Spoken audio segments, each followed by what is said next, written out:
Hey, MD Revolution. Welcome to my channel. Please like and subscribe.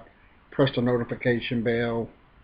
Um, this channel is built for writers who want to write. Please join my Facebook group, Black Books for United States. So my question to you today is, what constitutes a great story?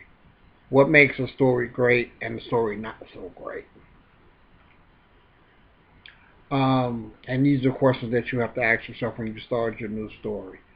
What can I do to make this story really, really good? Or what is it that the readers like about my other stories? So I look at it like this. If you go jogging, you jog for one block, that's fine. You got out, you did a little workout. The next day you go and jog 2 blocks. You're a little bit more winded, but the next day you jog 3 blocks. You're a lot more winded, but you continue to jog one extra block every day. And then after time of doing that, you start noticing the change to your physique. You will start to see that you are shaping up. That's kind of how storytelling is.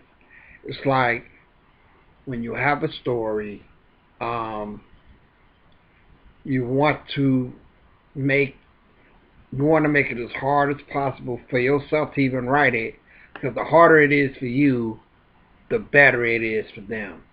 Nobody wants a story that they can predict what's gonna happen. They know this cliche foundation of your story. When you create a story, it's up to you to create the loopholes. Well, not the loopholes. The 6 blocks that you need to tell a great story.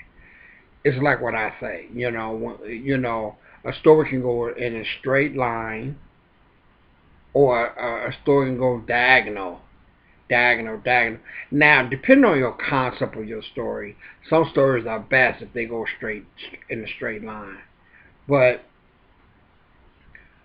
stories, a good story, sometimes need to go around the corner, back around, straight down, back around again to really make it a good story.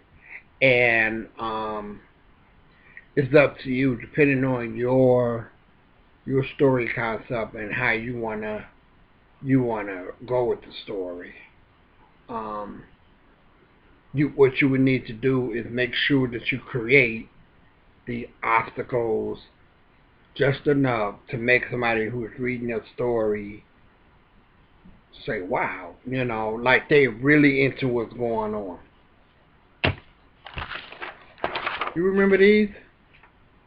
When you was a kid in school, you have to go through this maze right here, and you know how you would draw a line through here to try to get to the other end of the maze, and just as you thought that you figured it out, it was a wall there.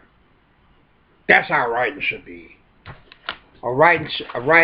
This is a good story right here. It's a maze. This is how writing. If I was to put a picture next to storytelling, this would be it. Because when somebody's reading your story, they're going in a maze of what you tell them, and just when they figured out what's going on. And don't get me wrong, this doesn't have to be a mystery story, but any story, just when they just kind of figure out what's going on, there's another wall put up. There's a subplot added. There's another character that enters. Now it's up to you to balance those subplots and characters. You don't want to have too many. But when you look at your story like that, from the first page to the last page, what kind of emotional roller coaster have you taken your reader through? What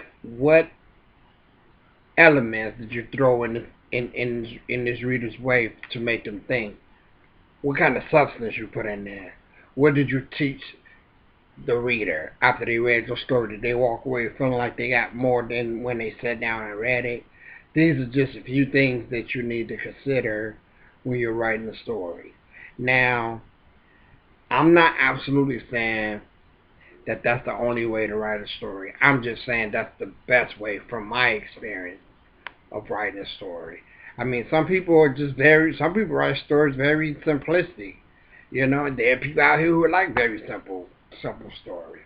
And that's fine, you know what I'm saying? But it's just not me, you know. But if you want to be the best writer, tell the best story, you have to look at it as you can't go from A to Z in 60 seconds. You can go to A to Z in 200 seconds. I mean, you gotta your story gotta have some meat and potatoes to it. I'm D Revolution. Please like and subscribe to my page.